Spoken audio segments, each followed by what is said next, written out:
And this is the number one point that makes me crazy. I'm a fashion designer since 15 years with my own label, and here are my 5 best tips for your success in the fashion business. Fashion people, hello. My name is Gabriel Barrede, and here are my 5 most important tips when you are starting out a fashion brand on yourself. I want to talk a lot about my personal experience. I'm based here in Europe, in Vienna, Austria. Of course, a lot is has to do with Austrian or even European market, but actually it's on the whole planet the same things. Why people are failing, why great fashion labels come out every season.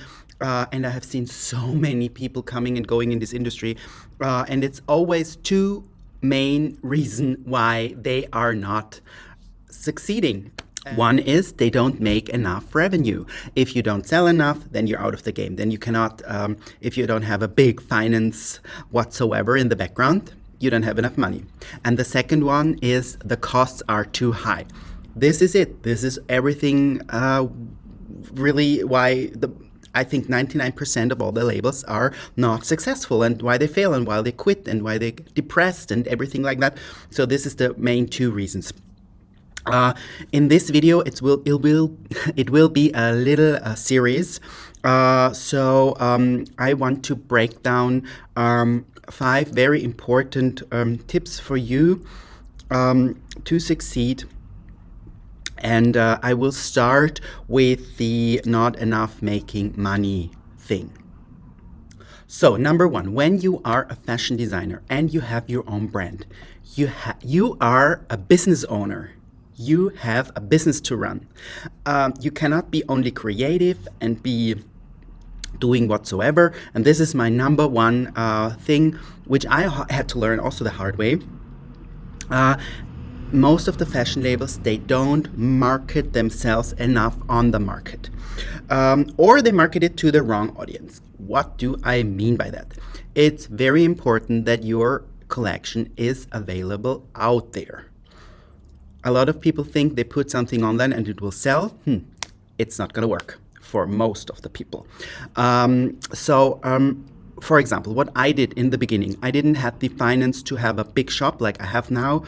I have a very big shop in the heart of Vienna's design district, but I hadn't had that 15 years ago. I had a tiny little atelier. It was super tiny little. And what I was doing, I understood from the beginning on, there must be some kind of exposure of your label. So what I did, I had a concept which I called the moving showroom concept. So I exhibited in different countries, in different places, and people could come and watch the collection, and then they could order. So it was a lot of made by order. I did in Berlin, I did it here in Vienna. Always I rented a space, or somebody had a very inexpensive one. People could go there, they could touch and wear it, and then the things were made. It was 2009 then. Things were just starting off with all these pop-up shop concepts.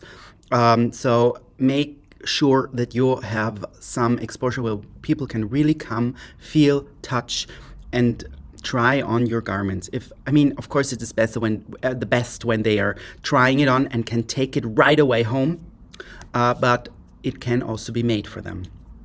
And also, this is also very, very important. Have your right target audience. For example, when you are a very sportive brand for very young, cool people, do they really need elaborated evening gowns to go to a big gala, or do they need just everyday sportive things? This was a problem I did in the beginning, because I was so taught by fashion school. Yeah, and there is this evening wear, and you'd have to do evening garments. They are super complicated to make and embroidered and blah blah blah. And we did that in the beginning. But actually, I'm a daywear brand. So why should I produce something which is not going to be sold? So this is a very important thing. Please have your target audience. Think, what do they need the clothes for, and then produce it for that. This is my very number 1 for success tip. Know your target audience, basically. Number 2 is most of the young labels I see. I also sell labels in my store. They're fresh labels. And most of the time I see that their collection is absolutely not suitable for sales. What do I mean by that? It's very clear. So, for example, it's not enough if you have like a hoodie and another hoodie and it's printed very nice. You can have the best prints and the best story behind that, but you need a combination with that. If somebody likes your hoodie, then she or he will ask, what should I wear underneath? And then you have like a skirt or a jeans or whatever. So always think in outfits, never in single garments. This is very, very important. I think I will make a video on how to set up a collection properly. I think this is something that you guys maybe will learn how to set up a collection that sells. Write down in the comments if that is a target number 1, then I will make this video first. But I think always know that a collection needs to be ready for sales. Also, keep in mind, how will the collection be presented? For example, do I need a mannequin? Can I lay it flat? Can I hang it? How will I hang it? Stuff like that. It's super important because presentation can kill your success if it's not done properly. And also keep in mind, is my a target audience, do I have enough sizings, for example? This is super important also. This is what I mean by you have to have your collection for sales. And sometimes it happens to me too when I have a great skirt and we don't have enough sizings, and maybe we don't need a 36 confection size. Maybe I need a 42 first. So always know your target audience. I know this is hard in the beginning, especially when you don't have so much data on your hand, but always have your collection ready for sales. Also think, how can somebody take your item home? Do I have a big enough bag, for example, or hanger or whatsoever? This is super important. This is what I mean by suitable for sales. Always optimize this for sales. This is super important. Third thing, I was talking a little bit before, but sizing is super important. Ill-fitting sizes. Invest time in really good fitting garments. Make less, but make them fitting. And also sew the garments in the bigger size. Don't only grade them and never watch them again, because maybe you have to adjust a 42 dress with a second dart in the bust area. So always check, do I need something specific for a bigger size? Do I need a longer sleeve, etc.? Always think that. People are thinking that a 36, a smaller, whatsoever, a S small dress is the same like an XL dress. No, it has completely different features, and it needs to have, it should be done. So not every design works in every size. Keep that really in mind. This is super important. And ill-fitting sizes, I see that a lot.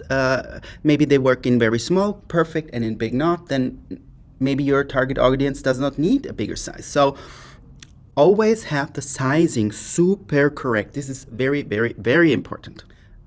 The next thing, this is number 4, it's very important, super important. Maybe at the beginning, don't take every information for free. Maybe you need to book somebody, a mentor or somebody who knows, who sold a lot of garments and a lot of collections. He maybe can advise you to watch over the thing and invest in that. I think this is a good investment, because sometimes when we start, or a lot of people when they start, they come out fresh off school, they think, I know everything. And this is not true. We're learning all the time, but there are people like me, for example, who have done this and who are selling a lot of collections, not only my own, but for other people too. So I see another collections, I know where the difficulties are, and maybe this is a good thing to invest. If you have any questions about that, my information is down below. Check them out.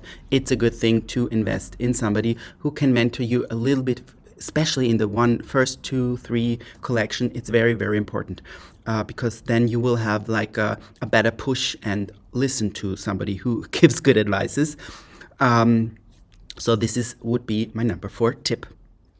Number 5, last but not least, this is also super important.